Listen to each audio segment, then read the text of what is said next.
Hey everyone, and hello and welcome to Test Prep by InsideIIM. I'm Arpita, your host for today, and today we have three students from FMS Delhi. Radhika would be just joining us soon, and all of them have scored very well in their CAT, which you can see on their screens. So also they all come from very different profiles and backgrounds. So in the past few webinars, we were getting queries which are very specific. For example, I'm a non-engineer or I am someone with a gap year. How do I prepare for this particular section? So I'm sure today you would be able to get all those very specific queries resolved by our panelists. So do put all of them in the chat. So welcome guys, happy to have you all here. Okay, Radhika is also here. So please introduce yourselves to the audience. Riya, you can start. Yeah, Akash. So, hey guys, my name is Akash. I am a fresher, BCom honors. I have a gap year. I joined FMS this year. So yeah, that would be it. You can tell a bit about your academic background as well. Yeah, I come from BCom honors background. I did my graduation from St. Xavier's College, Kolkata. That was my background, non-engineer profile. Got it. Riya? Hi everyone, my name is Riya Gandhi.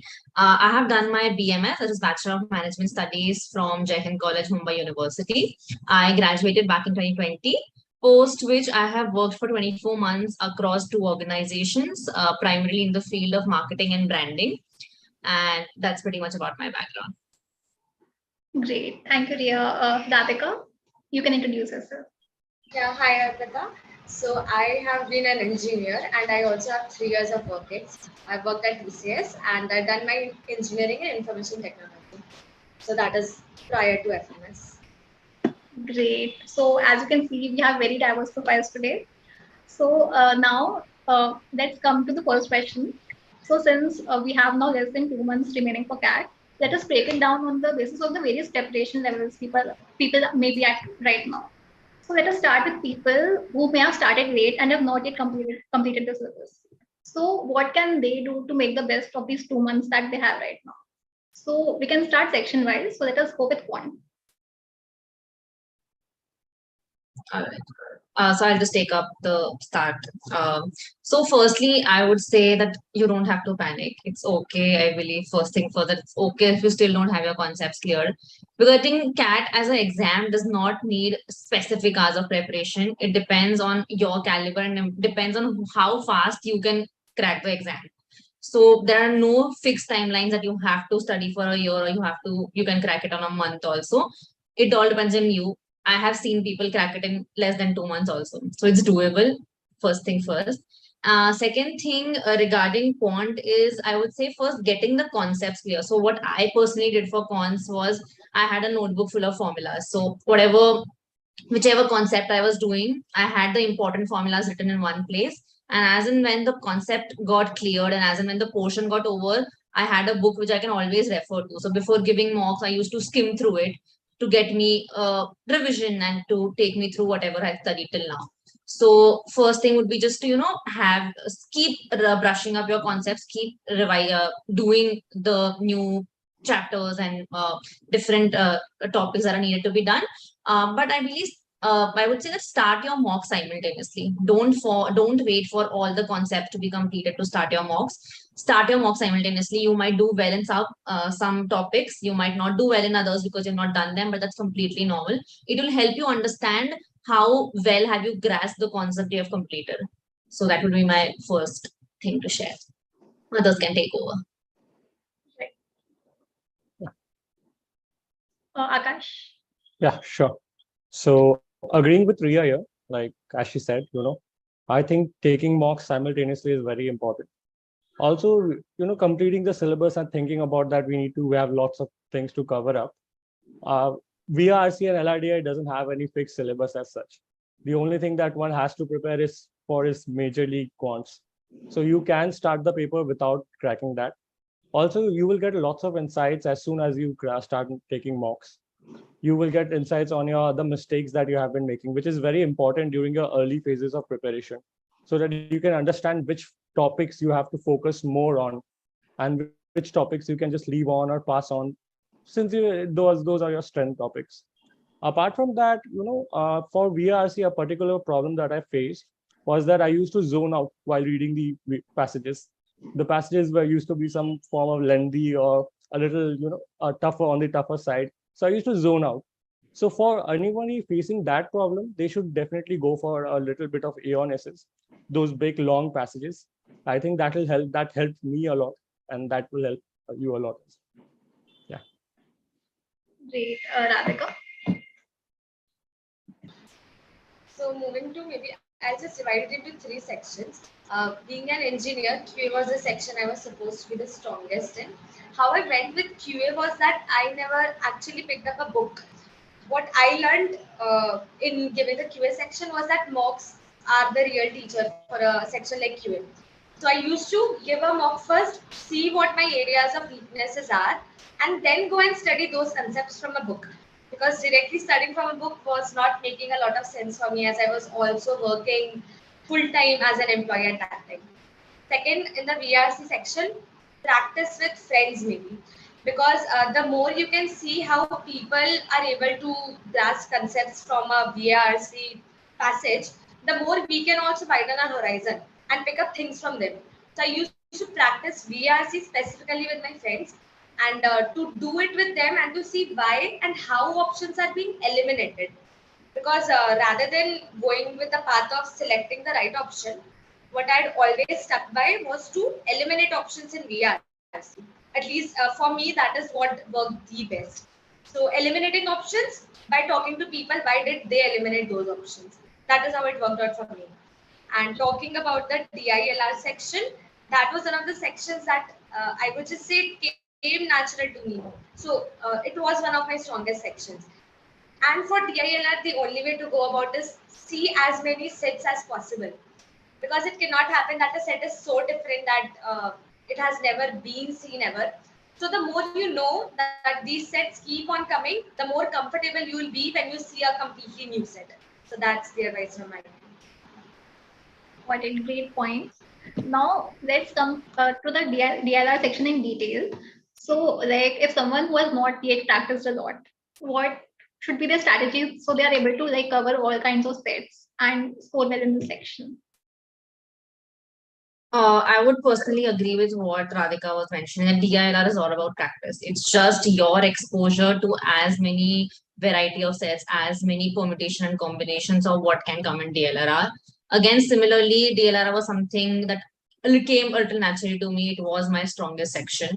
So I believe you firstly have to identify your strongest section in the three, and then you allocate time to each sections. Second thing is, in each section also you need to identify your strengths and weaknesses. For example, in DLR specifically, logical reasoning was still my cup of tea as compared to data interpretation. So I had few expectations from myself with logical reasoning that I'll be able to manage majority of the sets that came my way. But that's why I channeled my energy more and time more towards data interpretation. So identifying all of these strengths and weaknesses help you utilize your time, because I was also working full time while preparing for CAT. And so I had allocated a fixed number of hours on a daily basis, that after work, I try to give 3 hours on an average on the weekdays. So you need to make the most of the time that you have, because many people might be working, many people might be having hectic colleges going on. So definitely you have constraints and limitations at that end, and you need to make the most of it. So I think identifying strengths and weaknesses will help you move past that in especially DILR, and similar to quants as well. Right, Akash. DILR session was actually my weakest section. So Okay. when you see the CAT pattern, initially we used to have plenty of traditional sets of DILRs, but as we are moving on, we are seeing that CAT is moving from traditional to more miscellaneous form of DILR sets. So I really believe that, instead of practicing from the basics, one should directly starting from mocks will be a better idea. Going for past mocks and past real papers would be a better idea than going through a book or learning through them. Also, apart from what Ria has said, there's just one point that you should practice with your friends. Like, for instance, even in DILR, I used to have some problems because it was my weakest section. So I had friends who used to back me up and make me understand. like what are the concepts and how they went about it, because there may be multiple approaches to the same LIDR problem. And it's very important to understand which one is the best one for you. Right. Got it. Radhika, you would want to add? Yeah. So like Riya mentioned, she being maybe DI the weaker section, she was focusing on DI more. What I instead did was that since DI was such a weak section for me, that I focused entirely on LR. So I was trying to do as many LR sets as possible so that I'm at least comfortable with the strong section that I have. And the other important thing that stood out maybe in DILR was that again the art of eliminating sets which I know I'll not be able to reach the finish line. So one very important thing while doing sets was that I used to avoid sets which had ambiguity in them. So in general, type in the answer ones. I was not very sure of going with them. And other than that, sets in which answers were like maybe more than 4, not exactly this much. So not a direct answer. There used to be sets where find out the number of cases. And if the options were something like 12, 13, 14, 15, now that gives me a very tough situation because if I come to 13, I might be missing out on just one of that case and 13 could be the right answer. So those sets where answers were a bit ambiguous, and so avoidance of those sets which will not maybe lead you to a fruitful conclusion, that is something again that becomes important in an logical reasoning and DI section. Also, if the DI was so easy that I could get it at once, I would go and attempt it. Okay. So something I would like to add from Radhika is saying, firstly, the ambiguity part is very true. And I think what happens and used to happen with me, at least in DLL, I used to get like at times I used to get passionate about a set. So, you tend to waste a lot of time because you want to crack it so bad because you feel that you're already there, but you are really not there. So, DILR, you really need to know when to leave a set if it's not solvable by you. So, I think like you should not let it get to your head at that time. If it's solvable in say, if you're able to at least make some headway in a minute or two, go ahead with it. If you've wasted 2 or plus minutes in that, I would say look back, think if it's solvable, or else move to the next set. Because some sets are that googly sets who look very easy and who look like they are your key strengths, but actually turn out to be difficult. So try to look out for them. And again, adding on to the same point, like the first 5 minutes, I never used to start a set. Even if that would look like I'm wasting time or something, but it is very important to once skim through all the sets. That would be something that DILR section must for DILR section. Like maybe it's not even possible for a section like VRC, but for a section like DILR, it is something that one has to do. Yeah, so you tend to, invest. So prioritizing is, I think, the key in DILR. So when you're doing mocks, that is the key training you get. So getting a hang of prioritization, I believe, is the key for DILR. Got it. Great points, actually. We actually have a question which is very specific. It's from Khushbu. She's asking how to get better at games and tournaments related sets. Anyone? Could you once repeat the question, Arpita? Yeah. Could you once repeat the question? Okay. How to get better at games and tournaments related questions. Okay, games and tournaments. So, okay, I'll just take that question. In games and tournaments, I first went on to understand the basics of the game so that I know that how a cricket match set is to be done. What normally there were 2 to 3 type of sets that I can maybe categorize this into. So there was one very particular, you have to make a table and one-on-one matches. There were some fixed kind of sets in games and tournaments. So for going with games and tournament set, what I would say is to visualize how that it is going on. How are the matches? And to read through the question very nicely. If it is being said that there are 8 teams divided into groups of 4 each, you have to once visualize it before starting that set, because there might be very minute details which are hidden over there and one has to go through them before they start the set. And by and by, once we start the set, we start seeing that things are falling into place. Also, what I normally saw was that a a few places we were not actually required to complete the table. We could move on to the next table without even completing the first one. So there are a few loopholes we can look into that it might be leading us to a wastage of time situation. So if we can move on to the next table without even completing the first one, we have to look out for those small opportunities over here. Great. Uh, like leading to DILR only, we have a question from Soon. He's saying that he has solved more than 200 sets, but he's still not able to do 2 sets completely in mocks. So, like, what can be the solution for it, if anyone? So this might again sound a little cliche and probably what everyone might have told, but it's all about practice in DLR, I would say, and it's about practicing within time limits. So you tend to, when you're just practicing and not doing a mock, you tend to take your own sweet time to solve a set.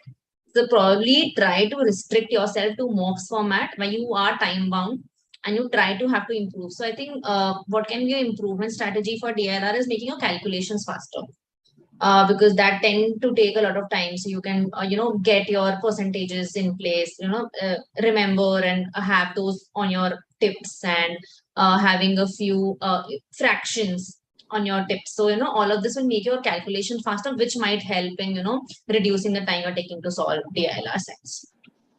Yeah, adding to what Riya has said, I believe one of the problems that he might be having is might be having problems with set selection as such. Because even after solving 200 sets, if one is having problem, then you might be actually hurrying to solve a set, which is actually a wrong thing to do in a DLR session. You must first wait and read all the sets and then go around with it. Start with the easiest one. That will give you the confidence to crack rest. Right, great. I hope the query is resolved to some extent. Nidhesh is asking how to utilize the last 60 days effectively, which is basically the topic of this discussion. So maybe you can share your schedule, like what did you do in the last 60 days, if you remember. Okay, I'll just take it up first. So, like I mentioned, I was working full time while preparing for CAT last year, and how I used to utilize my time is I used to work till say about 8:30, and I had that fixed number of hours, so 9 to 12 approximately, where I used to put in the weekdays and maybe a little more hours in the weekend. So definitely, if you're working, it definitely takes a lot, because you really might not have been left with any social life, because you give out your entire day to work and CAT preparation. So definitely it's a tough ride, I would say. But you don't have to give up. I think consistency will give you the results that it needs to give. Uh, there are days when you want to give up and you want to procrastinate the prep, but not giving up will really yield you good results, and you will be super proud of it at the end of the day. So coming to the schedule part of it again, I used to, like in the last 60 days, personally, I was focusing more on mocks. And after giving mocks, what I used to spend my time is analyzing those mocks, because that will help you define where you're lacking and what you're doing well at. So it helps you understand where you're currently weak at, and that will help you utilize the time better, because you can channel your energy towards that. Again, while I am giving all of this advice, I would give a heads up that this worked for me. It might not work for everyone. So everyone just needs to take what might work for them out of all the three of us talking here. And again, I'll backtrack to what I was speaking. So analyzing the mocks and understanding where my weak areas are. So utilizing the time to focus more on them, because again, CAT as an exam needs you to perform decently in all the three sections. You can't let go of one section completely. So you need to allocate time to each section. And that worked for me, because if I knew my weaknesses, I would channel more energy towards that. And I think it's CAT is definitely one of the biggest exam and the closest one probably. But there are other exams in the loop that are followed up in the coming few months. So I believe that somehow I try to manage the patterns of other exam also. So that somehow if I have to give some other exam, it does not come as a surprise. The pattern does not come as a surprise to me. So with CAT preparation, definitely it's a bigger umbrella and tends to cover majority of it. But if you are aiming at other exams, try to figure out a pattern where you can have some idea about what's going to come in the other exams as well. So I think that would be my advice for the coming 2 months. Maybe adding on to just that part of it, like you told about what to do in the last 60 days. Like Riya mentioned, you had to increase the frequency of mocks. But what was happening with me was that mocks took out a very considerable amount of time. First, you have to give them, and then you have to analyze them as well. So what I did instead was that instead of sitting for an entire mock, to increase the frequency, I stuck by sectionals. So I used to give more of sectionals so that the practice remains in that, but I do not have to sit for that long hours. Also, one more thing was happening here was that I did not, what I felt at least, that I did not need to sit through all the three sections. So maybe one of those sections was already very strong for me. I needed to work upon my weakest section. So again, sitting for an entire mock was kind of taking a toll on me. So what I did was that I took more sectionals on that very particular section where I was being weak. So that increased my frequency of mocks as well, and I was not wasting my entire time in giving a mock. And the other part about number of examinations. So over here, what I did was that I just filled up a CAT form. So that helped me out a bit over here, that I had just this one exam to focus upon and no other exam. And that might again not work out for many of you. But what I felt was that just because there was this one exam I had to work out for, I put in my 100% into that. No other mock, just CAT mocks. Got it. Also, yeah. Yeah, continue. Yeah. So just adding one more thing to what Radhika said.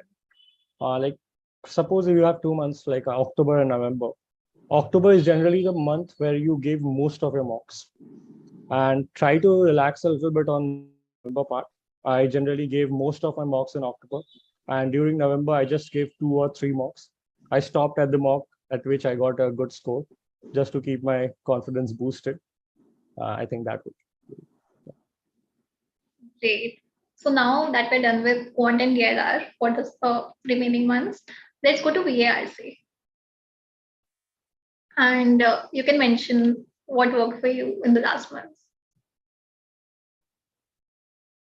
Okay, so for VARC, it was my weaker section. Like Akash was mentioning, I also tend to lose the concentration levels while, going through a case which is probably not my interest area or is too lengthy or difficult to comprehend. So the key here is to increase your reading habits. I definitely, that's something that I could have also improved on if I have to retrospect. So one advice would be try to read as much as you can and try to read outside your comfort zone, because usually when you're in a comfort zone you're able to manage and comprehend, but if you read something which you're not familiar with, that actually makes you understand of what are information you need to keep in. So for VARC you don't have to keep remember the entire set or remember all the wider information through the prose, but you need to understand what might come as a question. So with time, you should be able to develop a habit of when you're reading a prose, you try to understand, okay, this is a hook which might be leading to a question. And it might not work for all the sets, but for some sets, reading the questions first and then reading the prose actually gives you a better idea.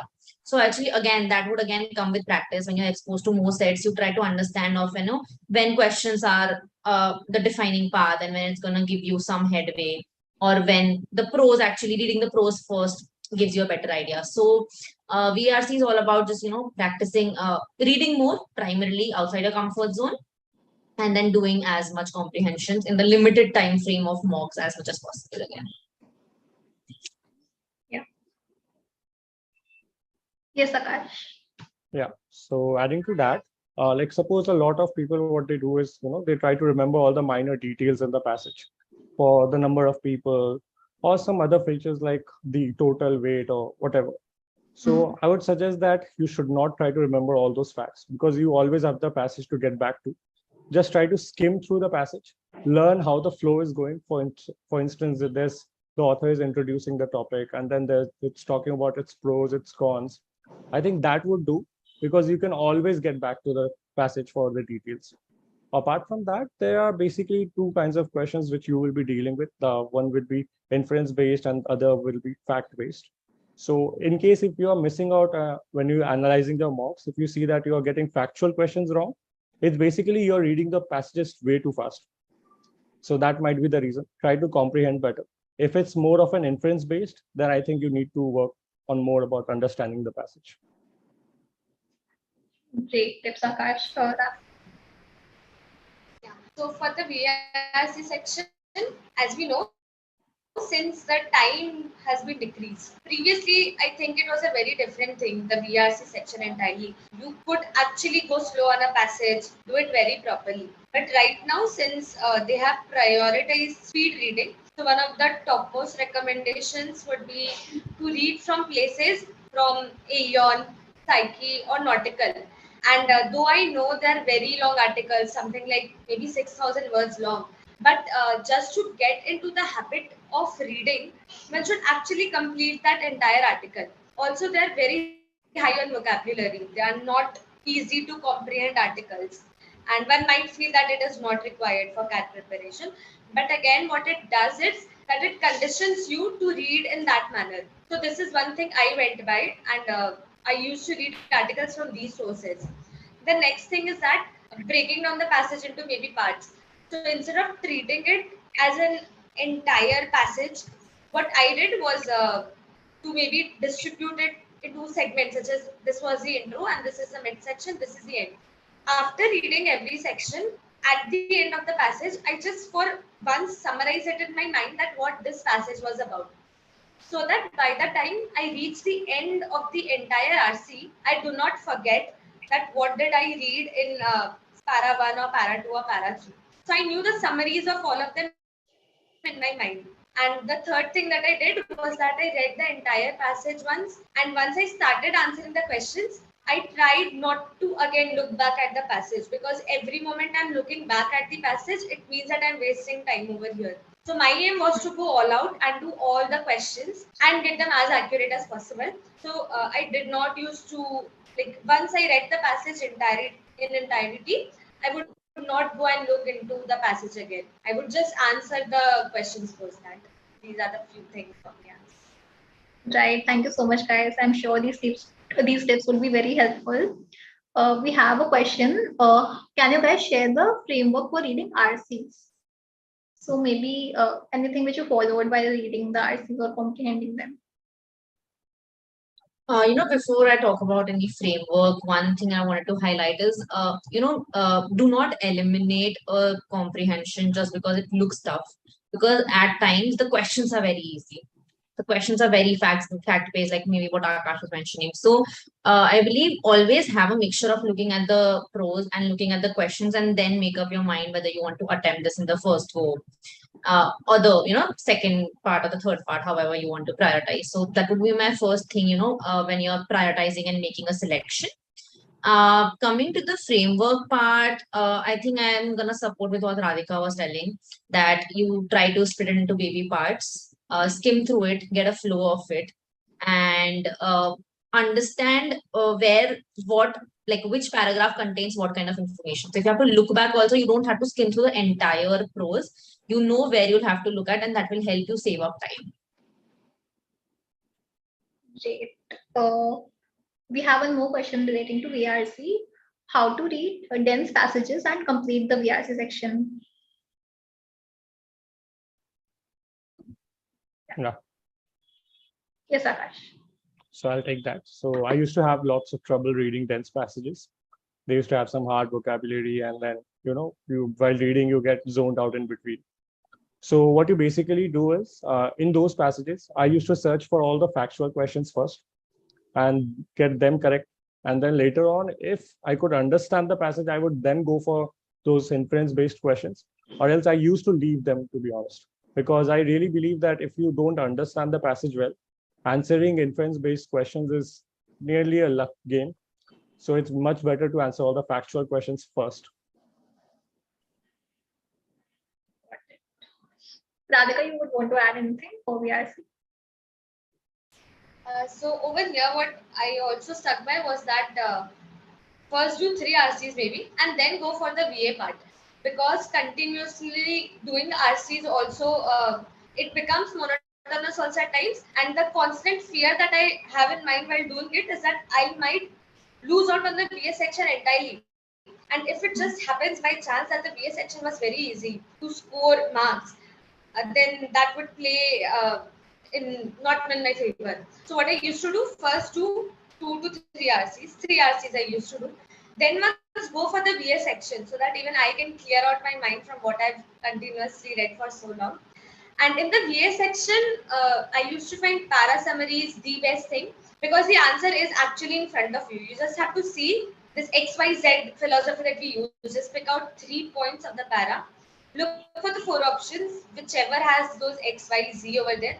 Again, instead of selecting, I used to eliminate. Like if X is not here, this is not the answer. Y, Z, not here, these are not the answers. So instead of selecting, eliminate the option so that even you can be sure that you have eliminated the right ones. And the one that remains would be your answer. What I used to have a tough time with, even the flow of the ordering one used to be easy. The third used to be my tough zone. So what I used to do was to leave it for some time, again go back to an RC, and then if by chance I have say 2 to 4 minutes remaining with me, then just revisit these questions which I'd left before. Got it. So now let's come to revision strategies. So for someone who might have completed the syllabus, but they might be confused how to basically revise everything they have studied in all these months. So what did you do to basically brush up your concepts? We can start this also section wise. So we can go with quant first. So I would say that out of the 3 sections, quant is the section which needs revision in terms of concept, because other 2 are actually practice with no fixed syllabus. So quant is the revision one, and I had mentioned this in the start of it also. For concepts of quant, I had made like a notebook for myself with all the important formulas. So it always helped me to go back to things and revise formulas, because it had the because quant has a few tricks here and there where you can reduce time and have like a secret formula which will help you solve the question quicker. So all of these formula you might have to tend to go back to revise and make sure that you remember them in the coming few months. So that was my trick for quant specifically. And while practicing questions, I used to, if there was a very interesting question which I got wrong, or maybe the approach that could have been used was very interesting, I used to mark it in my online mock series that I used to take. So I can revisit them and, look back at the approach. So that was my key, revising cons. Okay, got it. Akash. Yeah, I would just say that whatever Ria said is correct. Moving up, apart from that, you can just keep a track of all those, some of the methods that some can go through. There are various approaches to a sum that one might have. Now, for instance, I used to use the substitution method for algebraic sums. We used to substitute the value of x and y with 1 or 0. And then we used to check all the options with that. So there are various methods. I think you should keep track with all those.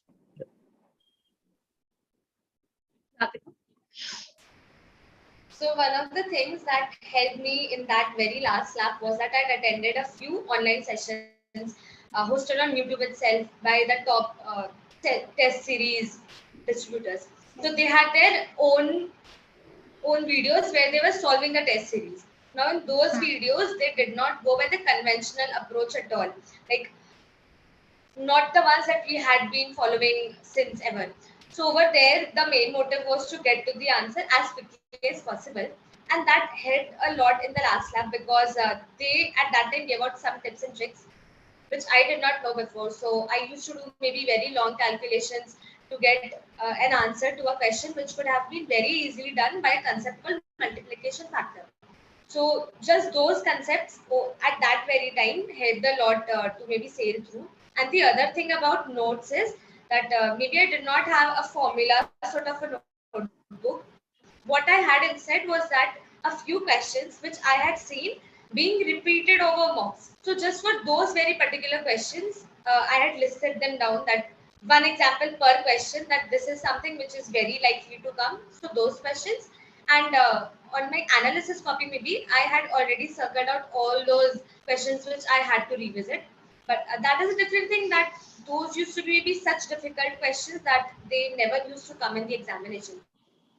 So instead of that, what I would suggest is that the questions which keep on repeating, and it's better to check it instead of checking it from a test series. It is better to check it from previous year CAT papers. So to go and see CAT 21, 20, 19 papers, and a particular set of questions are there which will be repeated every year. So those kind of questions in the revision segment is very important. So that as soon as we see it, we know that it has to be done. Yeah, actually, like mostly the test series are definitely more difficult than that for cat papers. So actually, that's a great point. We have a question from Nidhesh. He's asking how to know that is done. What is a good material for RC practice? Anyone? Yeah, I think for RC practices, you can practice with online sources. You have lots of resources for as Aeon. There's also article reading, which you can do from, I think, The Guardian and other art news articles. You can go for this. That would be it, I guess, apart from mocks. Yeah, so like recommended, like the Hindu editorial, these are good passages that will help you understand and comprehend more and more complex paragraphs. So I think these can be good practice for reading comprehension. And what can also be done is you can actually read something that is gonna help you maybe in the future with respect to GDPI rounds also.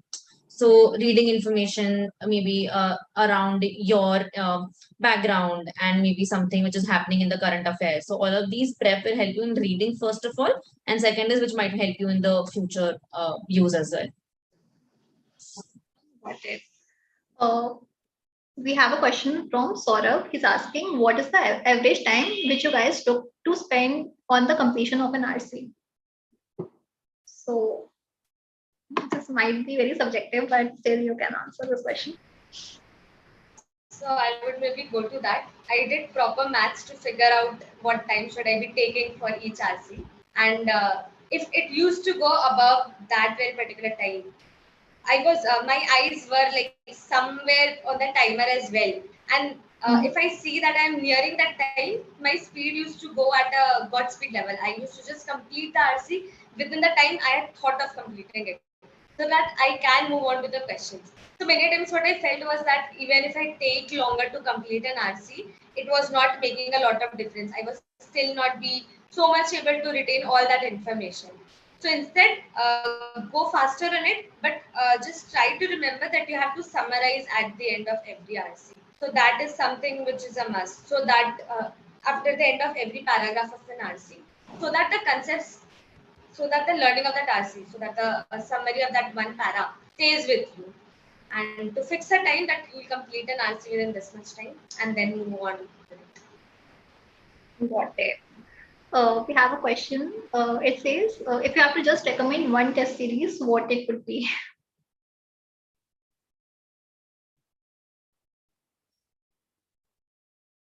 Yeah. So I'll just give probably the thing I followed. I followed the IMS test series and it worked out well for me.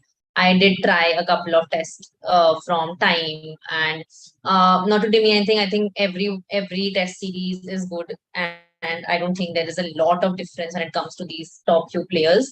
But IMS worked out well for me, and I did like the kind of analysis they used to give. There used to be some YouTube videos where the professors used to solve the couple of tests that were done and few of the mocks. So that pattern worked out for me, and that would be my recommendation if at all someone had to ask. Okay, Akash. Yeah, I think you should not stick with just one. You should take a couple of them. Either you can take IMS plus CL or IMS plus time. What I did was I took IMS plus CL. But if you are very hell-bent on taking one test series, I would suggest it has to be IMS. I really like their analysis.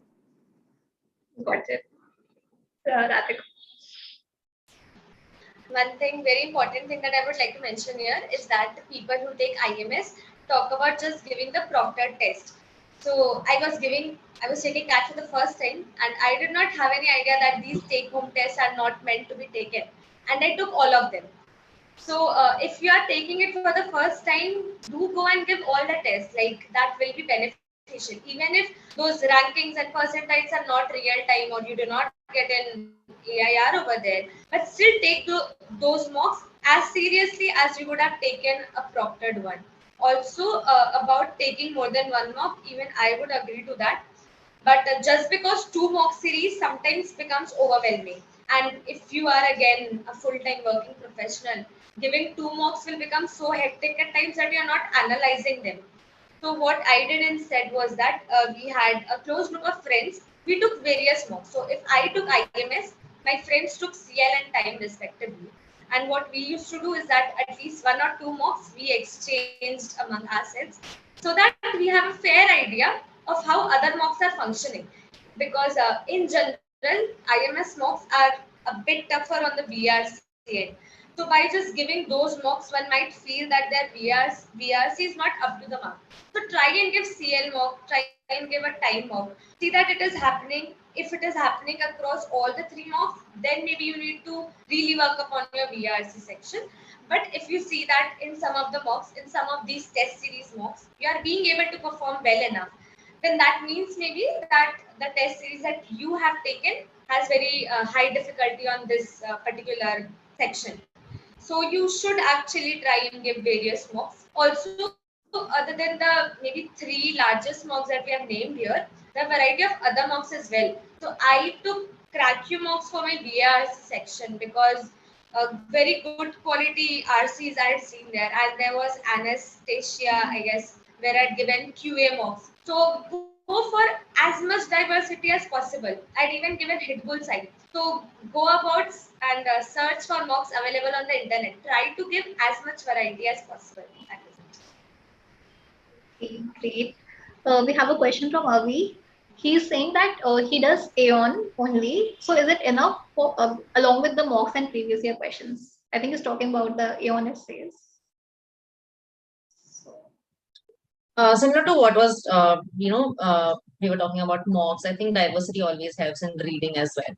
Because, of course, one magazine will have at least a similar style of writing with time and you'll get a hang of it as well. So, always, exposure to different kind of reading styles, writing styles always helps. So, Aeon definitely is much a great source of reading, but I think there's no harm in trying out some other sources as well. got it. Then we have a question from Pradum. He's asking, did you have 100% accuracy in VRC? So you all can go ahead. So maybe 100% accuracy in any of the sections would be a very great thing to achieve. And I never aim for 100% accurate thing. I just aim for maximum accuracy. And that is what I think should be the aim you should be aiming for. But still, if it works out for you that attempting less questions and aiming for 100% accuracy, that is the way to go forward. So in particular for the QA section, that was the thing that I had in mind. So I did relatively very few QA questions, and I did get 100% accuracy over there. Similarly for the DILR section, but talking about the RC section, I do not believe that I can do that. So what I went for RC section, DRC section, was to go for 100% attempts maybe. Go all out on the attempts so that I'm seeing everything, attempting everything. Because I could never be sure of my accuracy in a section as VRC. I mean, it is as unpredictable a section. But for DILR and QA section, I would say that do aim for 100% accuracy. If you are spending time on a particular sum, or if you are spending your time on a particular set, do not get that wrong, because you have given in time, do get that right. But for VRC, it is totally upon you. For me, it was not 100% accurate section. Okay. Ria? Completely agree with what Radhika was talking. VARC definitely has some sense of ambiguity, and there are, always these two options are very close to each other at times. So for me also, VARC accuracy was slightly lower as compared to DI and quants. So here I used to maximize my attempts at times because I knew that accuracy is somewhere where I might, miss the mark. Because in quants, you have a definite answer and you're very close to it. VRC, you're never certain about the option you're picking. Once, if you have solved it, you're probably reaching to the right answer in all probability. So in quants and DLR, my accuracy was definitely much better than VRC. Okay. Akash? Yeah, completely agreeing with them. Like, I really believe that it's pretty hard to get a full 100% accuracy, especially in VRC session. For instance, even if you are not able to, but a suggestion would be, even if you are not able to finish the paper, at least do type in the numbers in the type in answers. You might never know when you might get lucky. Got it. Just one very small piece of information I would share there. I totally followed that in my CAT 2021, that type in all the answers. And very unluckily, I got maybe about 6 to 7 data questions that I had attempted. I got 0 out of those 7 questions. So what I felt was that I could have instead done just one more question instead of going and searching for those 7 data questions and typing just something which makes sense. So again, totally depends on how it works out for you. Got it. We have a question.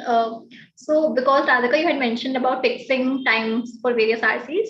So they're asking how much time did you fix for one RC?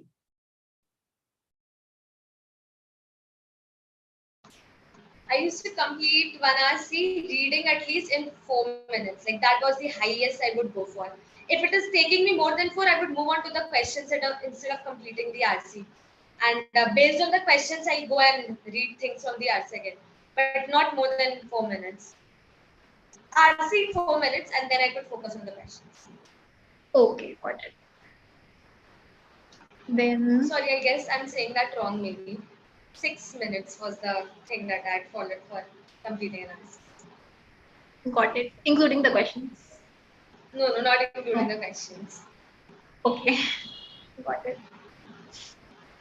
We have a question again relating to VRC. How to speedily complete the VRC section? How to increase speed?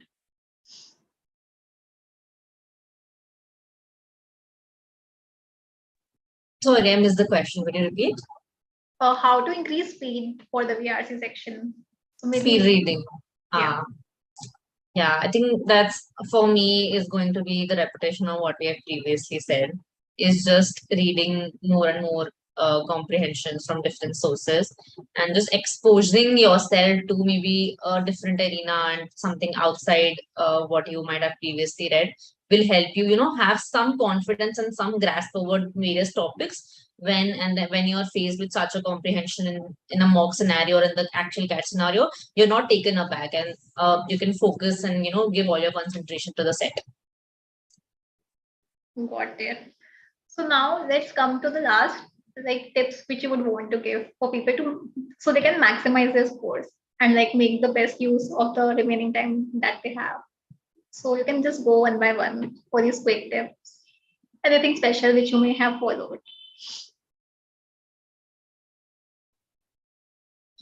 For me personally, it's going to be that you don't have to give up right now. Many people in the last leg tend to give up because they feel that their prep is not up to the mark and the exam is very close and they have some other commitments that they are focused towards. So I think first thing is not to give up right now. There will be bad days on mock, but you don't have to be taken aback by them. There will be good days and you're going to make sure your prep is in a way that you peak when the CAT exam is there. Don't overburden yourself in the next month that you are giving so many mocks that by the time that when November last Sunday comes, you're actually too tired. So always make sure that your peak is when the exam is supposed to be there. Don't get disheartened. Don't lose hope right now. You are definitely, because many people will actually not turn up on the day of the exam. If you're here looking at this video, I'm sure you're quite serious about the exam and you can do it. And the last thing I would say with respect to preparation would be to find your strength and prioritize. I think in the last 2 months, these two things will help you make some headway. Akash? Yeah, adding on to what Riya said, just few things more. Focus more on your accuracy. I think that's more important right now than your speed, because there's no point in solving 5 sums if you get 5 of them wrong. I think it's okay to chill a little bit in between so that you don't burn out completely. Take enough breaks, especially during the month of November. That's more important. And have a peer group. Keep yourselves practicing sums among you. I think that will help you more than any other books. Yeah, thanks. Got it. Radhika? So for now, you can maybe do one thing is that when you give a mock, treat it as three different mocks. Let not one section ever affect the other section that you're giving. It might also be a situation that happens in the real CAT exam as well. If by chance, just by chance also if the VRC section does not go as well, do not ever carry that load towards the other sections. So never think about what went wrong over there when you are starting the new section. Think about it as a new mock that you are going to give, and the other section carries no weightage. Go on with that mentality so that you can perform to your best ability. Also, the other thing, uh, maybe however many strategies that we make right now, or we think that we'll be sticking by this, at that time it can happen that no strategy works. So when I say maybe 6 minutes for one RC and 2 minutes I go for a question, it might also happen that I get a very easy RC. So I should actually aim to complete it within 4 minutes. Or if the RC is very difficult, but I've started it. Even if it goes to maybe 7 minutes, 8 minutes, I've started it, I need to complete it, even if I had a strategy. So on that day, focus more on adaptability. That whatever comes your way, you just go with the aim that you're gonna do it. And always remember that it is a relative grading sort of a paper. So if it is maybe not going so well for you, it is also not going so well for others. And you'll score a decent percentile. Do not worry on that one. Got it. We have a few more audience questions. So, in DIR sets, when there are 10 or more points, how to remember each point? Because I miss some points which affect my set solving. It takes more time. So, basically, how to remember when the DIR set is too long. I think in these situations, you usually have to, create some form of matrix and, have some data accumulation method. Because if you're just reading through points and directly jumping to question, of course, I think it's not easy to remember each point.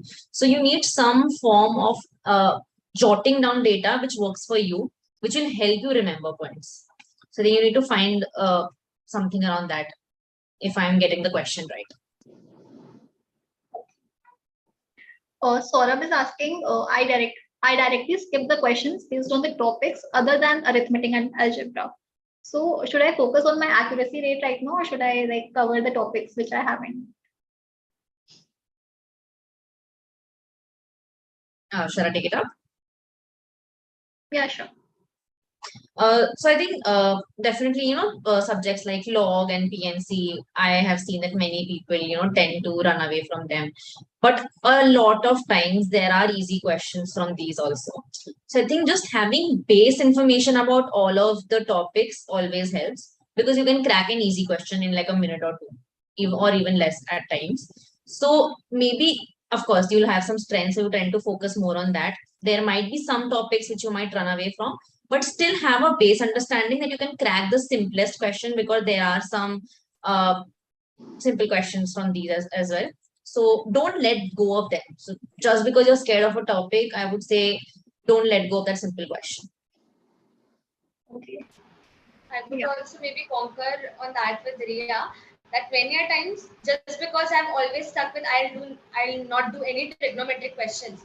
And if a question looks trigonometric to me, I would skip it. But many a times, if you would just at least read the question once, you might see that it had no application of trigonometry as such. So even if you go and think that okay, geometry is not your area and logs is not your area, but just read the question once, it might happen that it has some underlying concept or some totally different thing that you are just because you are not prepared. Once you are done with the sections that you are prepared, start picking up the ones that you can do. Got it. Yeah, yes, Akash. I think adding on to that, even if you have decided to leave some topics, during your mock analysis, you will be doing those topics anyway. You will be learning some methods while the teachers will be teaching you different methods. So you will have a basic idea of how to do those sums. Just don't leave any sums while analyzing a mock. You may have decided to leave it during giving a mock, but learn about it during the analysis. Got it. We have one more question from Joydeep. He's asking how to tackle with a gap year. Maybe Akash, you can take that up.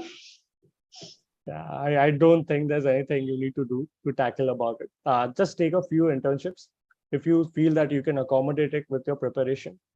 But if you really feel that you need to prepare a lot harder, because CAT is a relative exam, some people do require more time than others to complete. So there's totally nothing wrong with it. So if you feel you can accommodate some time, try to get some internships. Other than that, I don't think it will affect much during a B school.